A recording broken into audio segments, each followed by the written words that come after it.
Assalamualaikum semua dan selamat pagi. Okey, hari ni kita kembali ke kelas sains. Okey, hari ni seperti biasa kita akan sambung bab 4 kereaktifan logam. So, hari ni adalah subtopik yang terakhir. So, macam saya bagi tahu sebelum ini, untuk subtopik bab 4 kita ada kepelbagaian mineral, ciri kereaktifan logam, 4.3 pengekstrakan logam daripada bijinya. Jadi kepelbagai 4.1 kepelbagaian mineral okey, dan 4.2 siri kereaktifan logam pun sudah okey, dan hari ini kita akan masuk 4.3 pengekstrakan logam daripada bijinya. Okey, jadi dalam buku teks awak subtopik ini berada pada muka surat 137. Jadi boleh sama-sama rujuk semasa saya membuat penerangan bagi subtopik ini. Okey, so kita terus masuk kepada 4.3. 4.3 pengekstrakan logam daripada bijinya.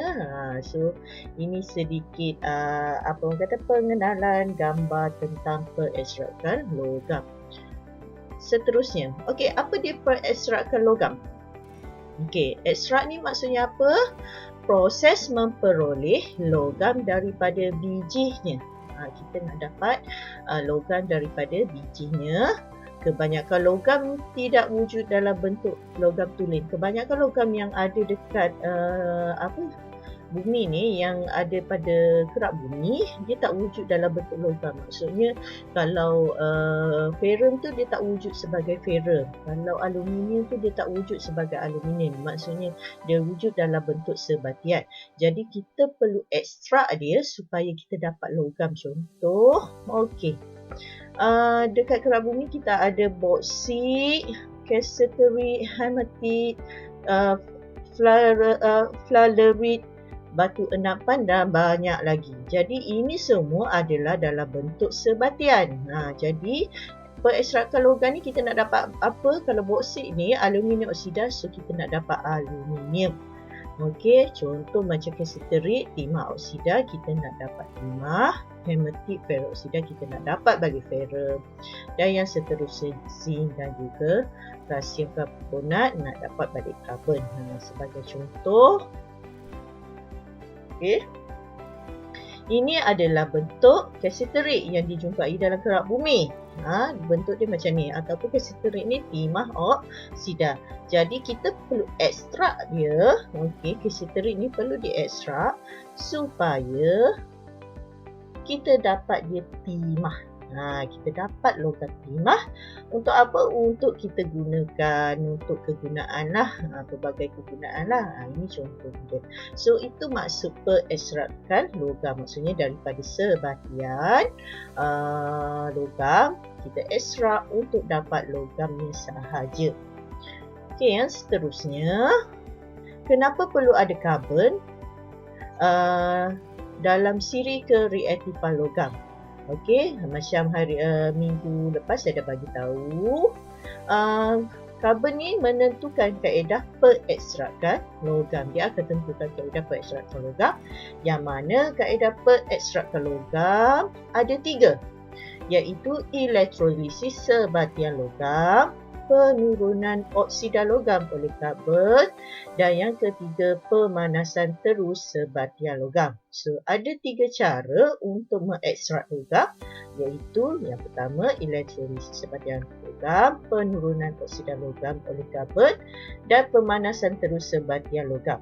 Jadi untuk silibus awak akan belajar tentang penurunan oksida logam oleh karbon. Awak akan belajar yang kedua. Okey, so kita tengok yang minggu lepas saya terangkan ni. Kenapa perlu ada karbon? Dia menentukan kaedah pengekstrakan logam macam mana. Ni dia ada 3 kaedah kan? So macam mana kita nak tentukan ni? Kaedah ni guna untuk siapa? Yang kedua untuk siapa? Yang ketiga untuk siapa? Okey, so kita tengok. Okey, ini adalah siri kereaktifan logam yang minggu lepas saya dah tunjukkan kepada awak. Okey, yang pertama adalah secara elektrolisis. Secara elektrolisis sebatian logam. Untuk logam yang macam mana? Pengekstrakan melalui elektrolisis sebahagian logam dalam keadaan lebur ni, untuk logam yang macam mana? Logam yang lebih tinggi dari karbon dalam siri kereaktifan logam.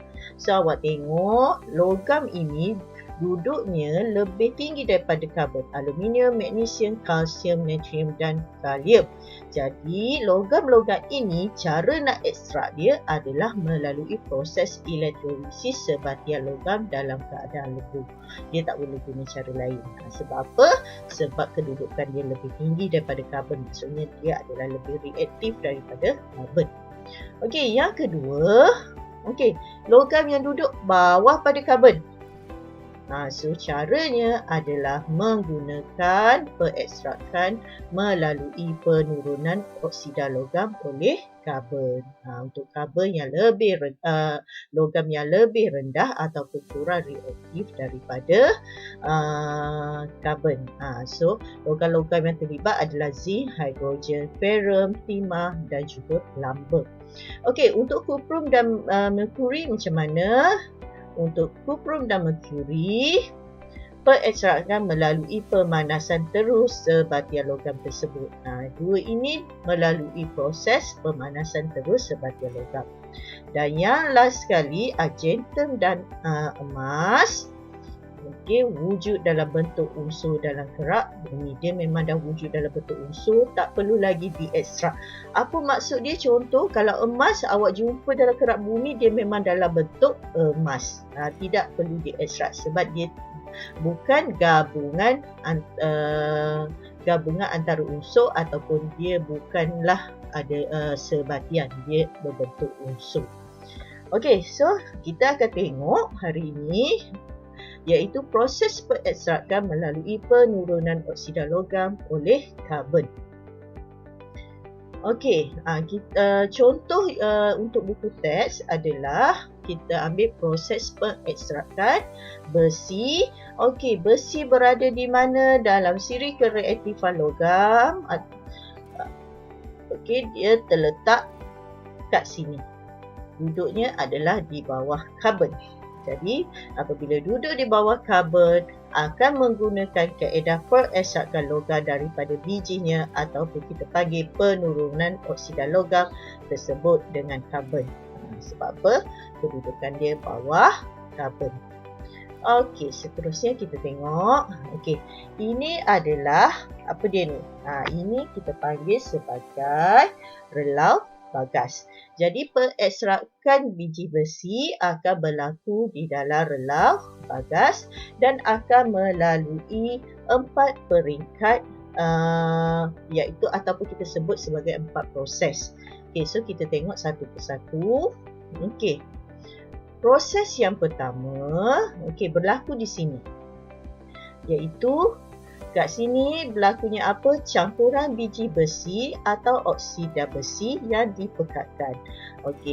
Campuran biji besi ni lepas tu dicampurkan dengan apa? Arang kok dan batu kapur dimasukkan ke dalam relau bagas melalui bahagian atas relau bagas. Kat sini biji besi, arang kok dan batu kapur dimasukkan. Ini adalah proses yang pertama. Okey, proses yang kedua berlaku di sini. Kat sini, apa yang berlaku? Semburat udara yang sangat panas dipam ke dalam relau bagas melalui bahagian bawah relau bagas. Udara yang sangat panas dipam melalui saluran ini, bahagian bawah ni. Dipam masuk ke dalam relau bagas. Ini proses yang kedua. Proses yang seterusnya, kita tengok proses yang seterusnya. Proses yang ketiga, apa yang berlaku secara ringkas kat sini adalah tindak balas yang berlaku di dalam relau bagas pada suhu yang tinggi. Suhu sangat tinggi kat sini. Ini pun kita guna rajah yang menunjukkan memang suhunya tinggi. Biji besi berubah kepada besi tulen melalui proses penurunan menggunakan arang kok iaitu karbon sebagai ejen penurun. So ingat balik eksperimen hari tu, eksperimen penurunan logam oksida oleh oleh karbon. Maksudnya kalau logam tersebut berada di bawah karbon dalam siri kereaktifan logam, so kita gunakan karbon untuk menurunkan dia kepada logam. Maksudnya logam oksida boleh diturunkan menjadi logam balik menggunakan karbon. Jadi kita akan dapat karbon balik. Jadi kat sini apa jenis karbon yang kita gunakan adalah arang kok sebagai ejen penurunan supaya biji besi ni boleh dapat kembali kepada besi tulen. So ini adalah persamaan dia, ferrum oksida tambah karbon akan terhasilnya ferrum tambah karbon dioksida. So kita dapat balik ferrum. Okey, ini secara ringkas. Okey, tetapi untuk secara detailnya apa yang berlaku, ini ada dalam buku teks. Okey, yang pertama tadi, arang kok atau karbon bertindak balas dengan oksigen dalam udara panas untuk menghasilkan karbon dioksida dan haba. So ini persamaan dia. Okey, karbon tambah oksigen bertindak balas dengan oksigen sebab kita ada udara panas, so menghasilkan karbon dioksida. Okey, seterusnya karbon dioksida yang terhasil bertindak balas dengan arang kok. Yang selebihnya, arang kok yang selebihnya bertindak balas dengan karbon dioksida yang ke atas tadi ni, yang dah terhasil di atas tadi, untuk membentuk karbon monoksida yang merupakan ejen penurunan yang kuat. Okey, dan karbon monoksida dan karbon menurunkan oksida besi kepada besi. So ini yang berlaku seterusnya. Okey. Ni yang berlaku seterusnya. Dan apa yang seterusnya berlaku adalah penghasilan sanga. Okey, batu kapur atau kalsium karbonat terurai untuk membentuk kalsium oksida dan karbon dioksida. Kalsium karbonat menghasilkan kalsium oksida dan karbon dioksida, dan kalsium oksida bertindak balas dengan benda asing seperti pasir atau silikon dioksida dalam biji besi untuk membentuk sanga atau kalsium silikat. So ini persamaan dia. Jadi untuk yang proses yang ketiga, ini secara detailnya ini yang terjadi dalam proses yang ketiga. Tetapi kalau untuk secara ringkasnya,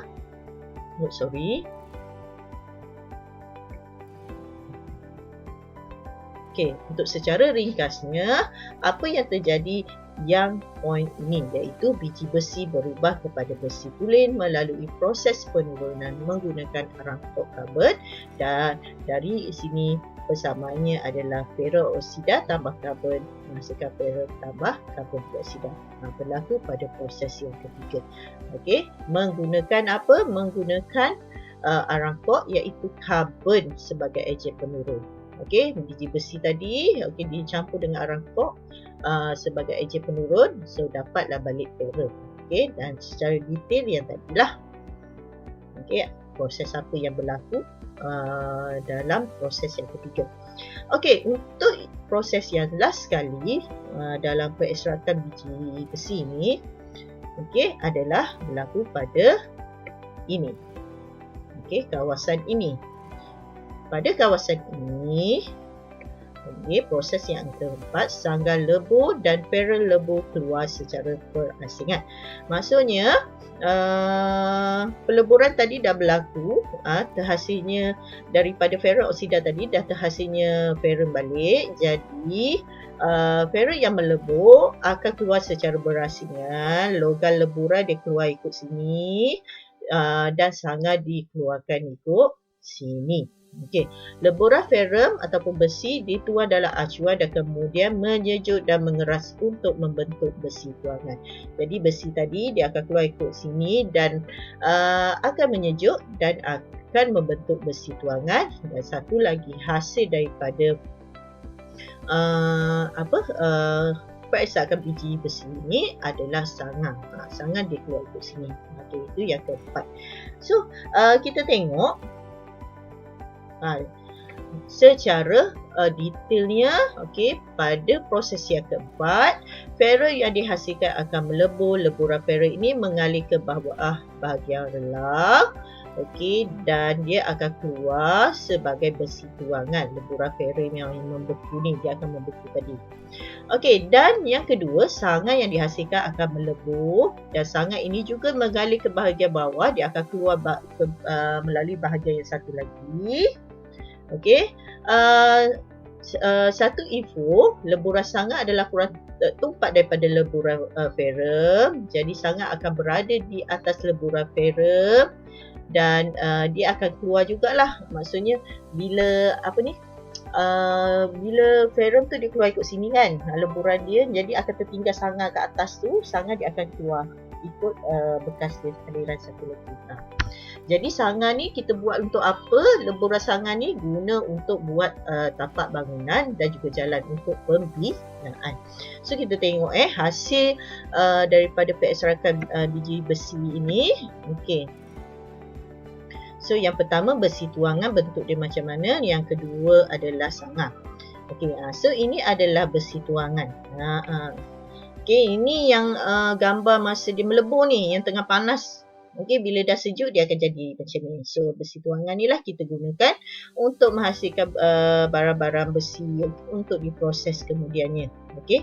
Dan yang kedua tadi hasilnya adalah sanga. Ini bentuk sanga. Dia macam debu-debu macam ni, digunakan untuk dalam pembinaan, sama ada buat bangunan, okey, buat blok ataupun buat jalan. Ini antara kegunaan dia. Okey. Okey, dan last sekali bagi 4.3 adalah isu perlombongan di Malaysia. Jadi untuk isu perlombongan di Malaysia, kita boleh tengok kepada dua perkara, iaitu kesan perlombongan, iaitu orang kata kesan buruk lah daripada perlombongan, dan cara mengatasi kesan buruk tersebut. Okey. So kesan perlombongan yang pertama boleh menyebabkan pencemaran air akibat pencucian biji, pencemaran udara akibat pembakaran bahan api. Okey, sebab kita gunakan haba kan. Jadi ada pencemaran udara, kita guna haba, kita bakar. So hasil pembakaran bahan api itu menyebabkan pencemaran udara. Penggunaan tenaga elektrik yang banyak. Okey, pencemaran udara oleh gas yang dihasilkan dari relau bagas. Contohnya kat sini tadi kalau yang dalam proses yang ketiga tu kita ada karbon dioksida, kita ada karbon monoksida. Okey, so pencemaran udara boleh berlaku. Pemusnahan habitat akibat pembinaan lumbung. Biasanya lumbung ni kawasan yang besar. Jadi untuk kawasan besar ni kita kena kita kena tebang pokok, tebang hutan. Jadi bila tak ada hutan pokok tu, musnah habitat.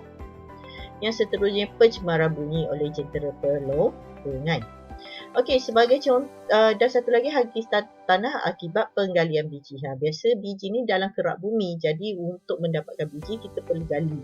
So boleh menyebabkan hakikat tanah.